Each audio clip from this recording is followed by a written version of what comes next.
Now, we have in store another wonderful poet. This is not her first appearance here with us with this series. I'm very honored. Maria Chisholm. Okay. I'm going to give you a little background on Maria. Maria was born in Washington, D.C. and raised in London and Australia. She has read her poetry at the Ensemble Theater in New York and participated in the Las Vegas 20th Anniversary Symposium Poetry Contest. She won a poetry contest at the Queensborough Public Library in 2007 and has read on Hugh Hamilton's Talkback radio show on WBAI. She's also read at the Drama Bookshop for Potpourri with Melissa Maxwell, which Melissa Maxwell stage directed. And Maria is in 2 anthology books and was in the 2005 edition of Essence magazine. She's done open mic poetry in Detroit, Washington, D.C., and New York City. Maria's poetry book, Sudan's Angel, is available on Amazon or from the publishing company Author House, and she has copies. You could see her after the reading and talk to her about them. I'm very honored that Maria is joining us once again. Welcome to Maria. Let's hear a warm welcome.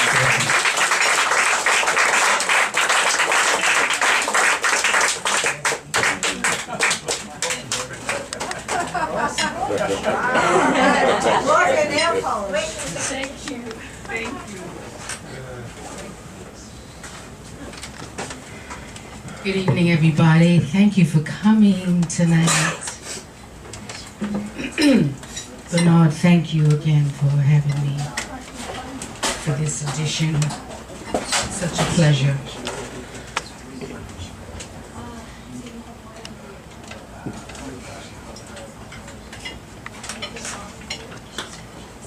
As Bernard said, my poetry book, Sudan's Angels, you can get from me. I have copies tonight. Amazon.com, BarnesandNoble.com, not the store.com, and on my website, and on Kindle.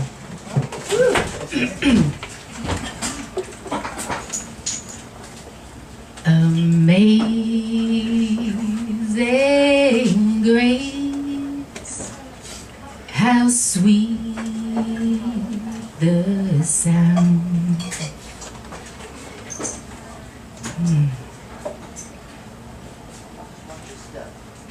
First poem is called Stay.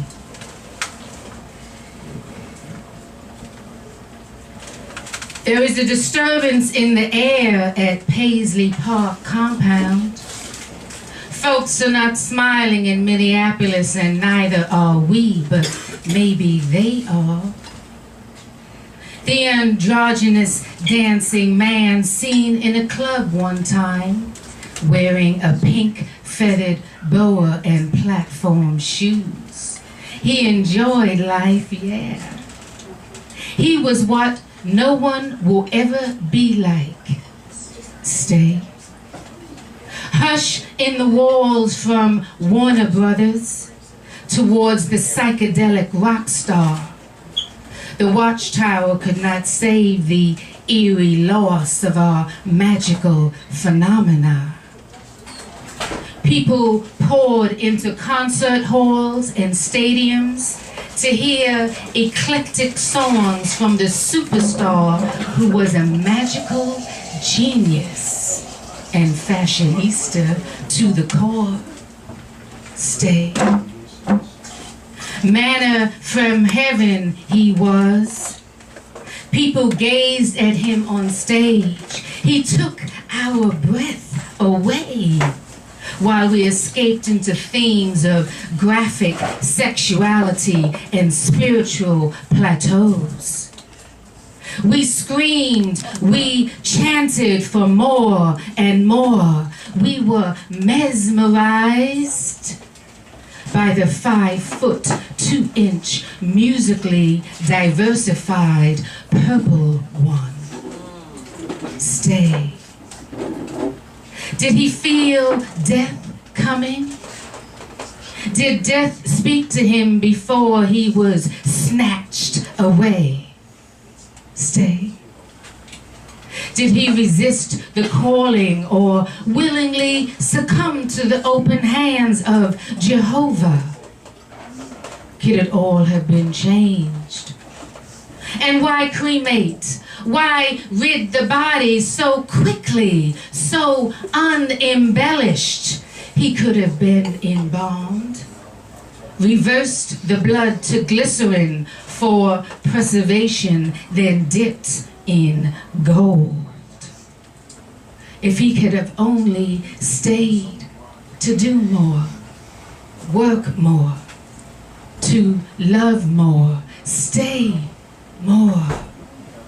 Quote, to get through this thing called life. Quote, end quote.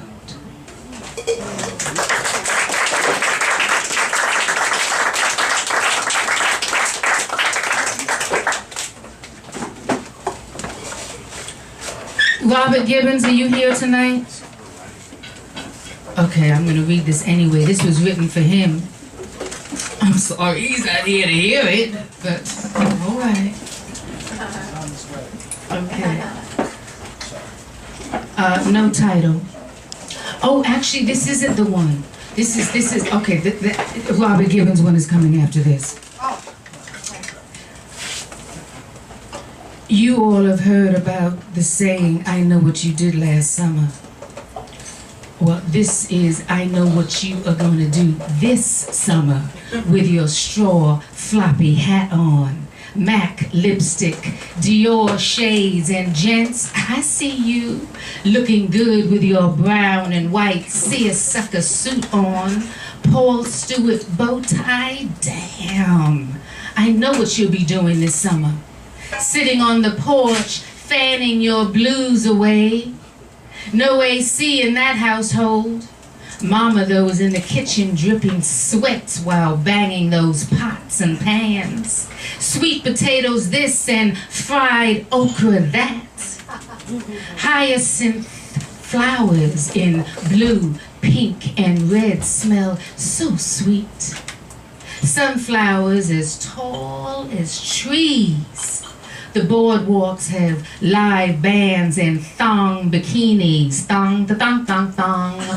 Men in Brazilian sangas showing off their package deal, yeah. Garden poetry readings with friends, ice cream cones melting in the sun, and Barefoot Sally reads yet another poem about her orgasms while sitting on top. We always look forward to hearing Eric's affinity for butterflies, ladybugs, and rabbits. I know what you'll be doing this summer. On the rooftop bar sipping chocolate martinis, not far from Times Square. Restless souls window shopping and dishing out many a dollar to vendors and storefronts. Cameras clicking, so happy to be in New York City, the Big Apple. I know what you'll be doing this summer at the New Jersey State Fair. Peeling mangoes, trying to catch all that sweet juice dripping.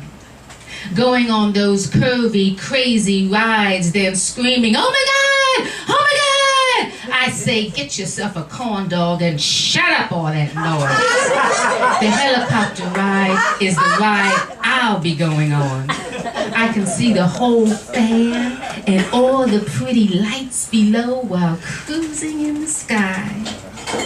I know what you'll be doing this summer. Picnic at the park is where you'll be at. Family, friends, exes, and significant others will be rolled up in there. People showcasing their reptiles and parrots on shoulders. You see, I know what you'll be doing this summer. Camping out under the moon, spilling sangria, giving homage to those no longer with us, to taste grapes from vine.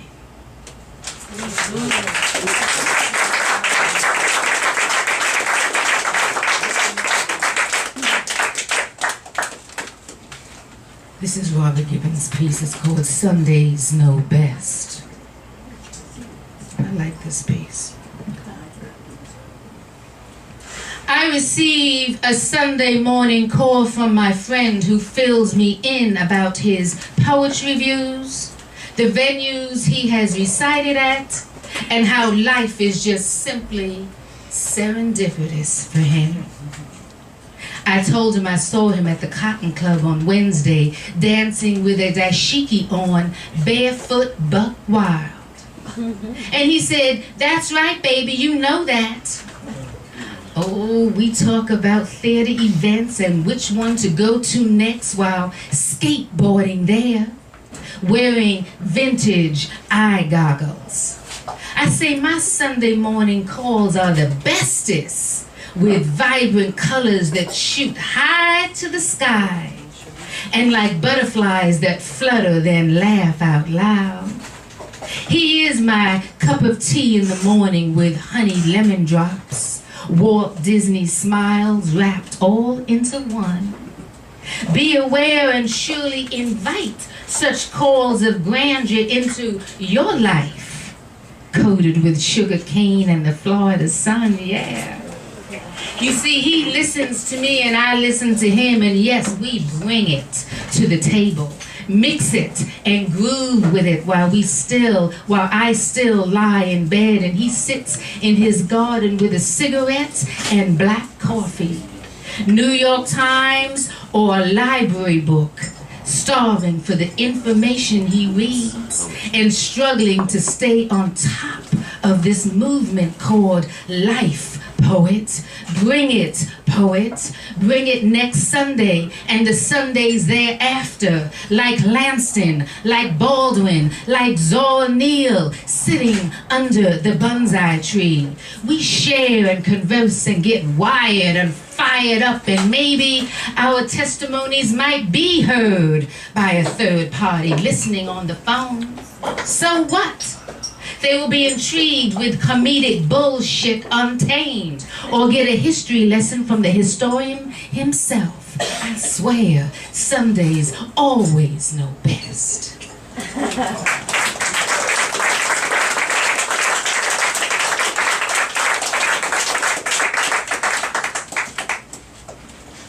Thank you, good people. Am I good? I was in Grand Central for online last year. It was a long line waiting for my bus, and there seemed to be some quiet chaos going on in the terminal, and folks didn't know what was happening.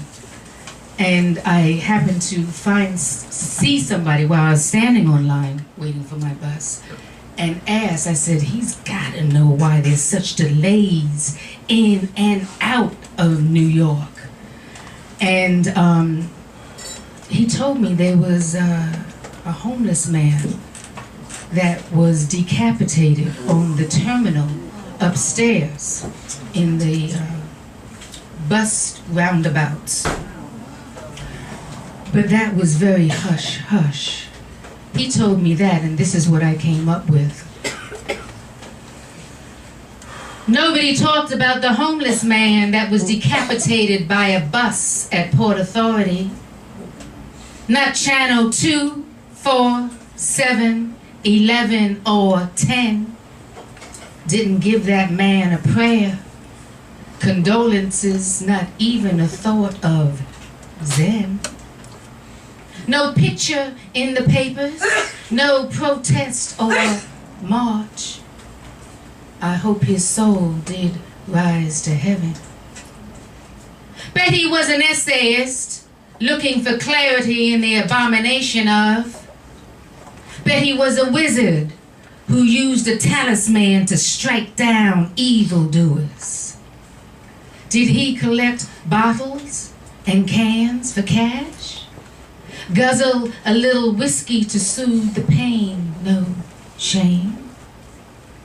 Did the fairies murmur hours earlier, you will die today, you will die today?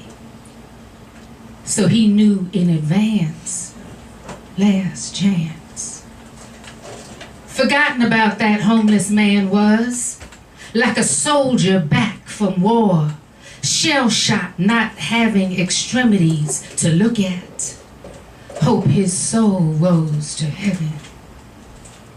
Nobody talked about the homeless man that was decapitated by a bus at Port Authority. He was crossing the road on the upper level of the terminal. Bet he was an essayist looking for clarity in the abomination of. Bet he was a wizard who used a talisman to strike down evildoers. He'll probably cross many times more now, floating through the chaos of the corporate rush, placing bets on who will make it safely to the other side.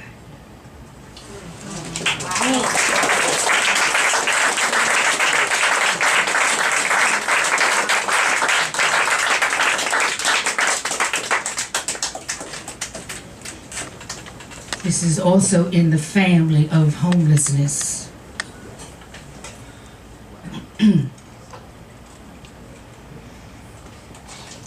New York City is in a state of emergency with homelessness, from what I can see.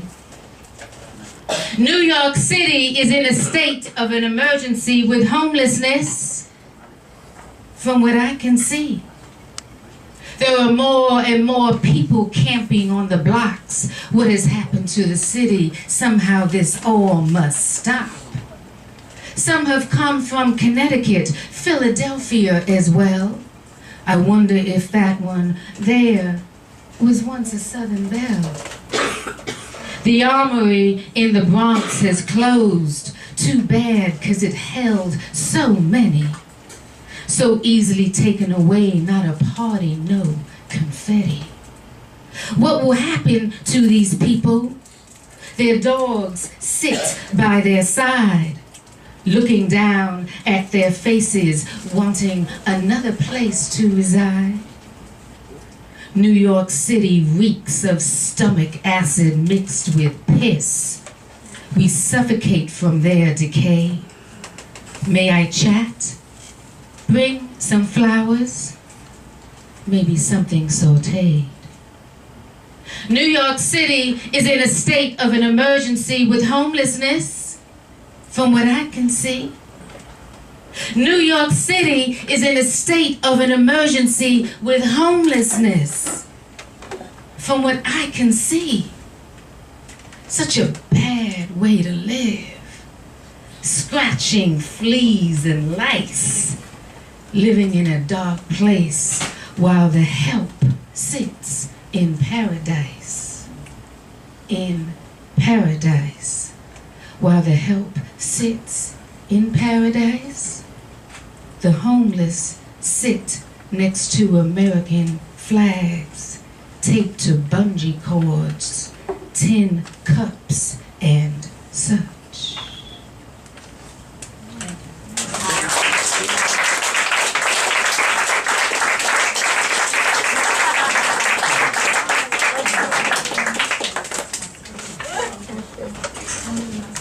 Let's hear an applause for it. That is so powerful and moving.